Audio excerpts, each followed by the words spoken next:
Hello, in this video I want to show you how to connect Wi-Fi network with ONYX Book.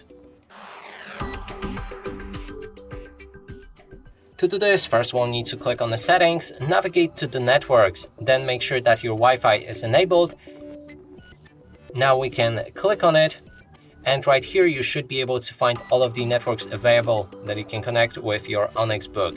In this case, we're going to go for this one. Then it will ask for a password. Usually, sometimes your Wi-Fi networks may not have any password, but in this case, we need to enter it.